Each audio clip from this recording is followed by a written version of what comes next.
Mpendwa msikilizaji, karibu katika muktasari wa dawati la wingu saa 9. Jina langu Brian Kipngeno.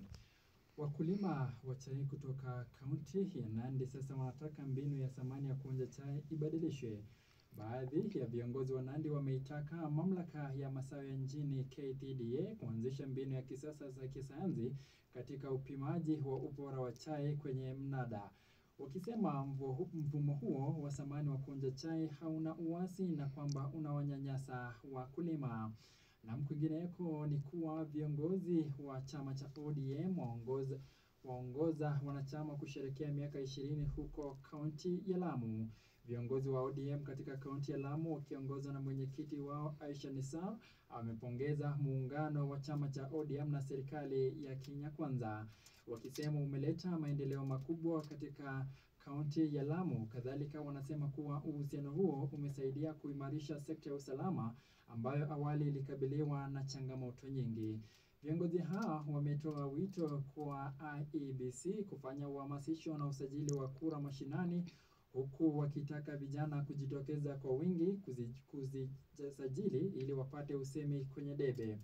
Katika kaunti ya Uasin Gishu ni kuwa wanafunzi wa chuo kikuu cha Moi wameandamana mjini Eldoret.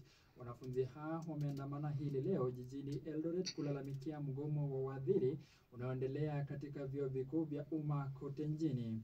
Wanafunzi hao wanasema wamelipa karo na hawataendelea kuvumilia na kupoteza muda wao juoni, ilhali wanagharamia hasara ya chakula na kodi ya nyumba kila wakati.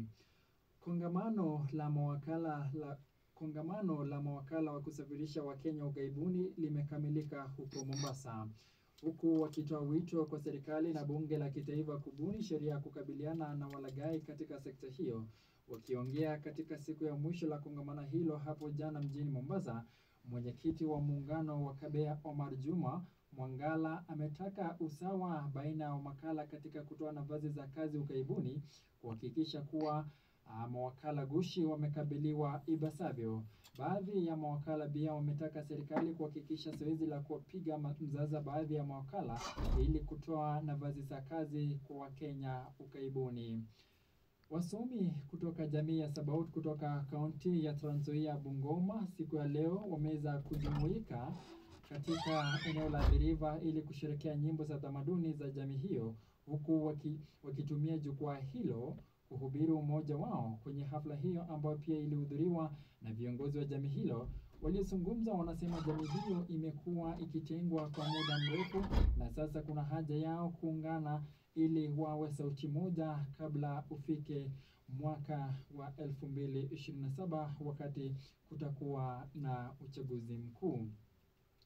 Katika hatua ya Wizara ya Elimu kufunga na kuhamisha wanafunzi wa shule ya msingi ya Tata kaunti ya Tana River hadi shule jirani ya Nole limeanza kukera wazazi wa shule hiyo baada ya wanafunzi wengi kusitisha masomo. Kulingana na wazazi hao, shule hiyo iliyofungwa jana kutokana na athari za mafuriko kwa njia ya dharura kuokoa hali ya elimu ya watoto wao, lakini hakuna suluhu ya kudumu iliyotolewa na wizara hadi kufika sasa. Kutokana na umbali wa shule hiyo ya jirani, wanafunzi wengi wameanza kuingilia biashara ya chupa ya plastiki, huku wasichana wakipachikwa mimba na wengine kuozwa mapema.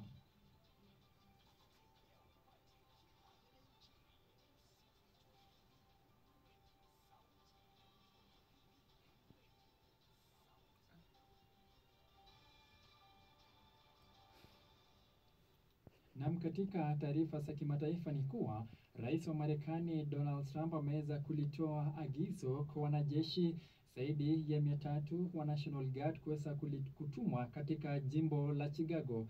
Hili tu limetokea baada ya Donald Trump kuweza kuchukua madarakani katika taifa hilo, ambapo alikuwa ameahidi wapiga kura ataweza kulishughulikia swala la wahamiaji haramu ambao wamejaa katika taifa hilo la Marekani na kuweza kulisababisha kuletwa kwa madawa za kulevya pamoja na mambo mengine.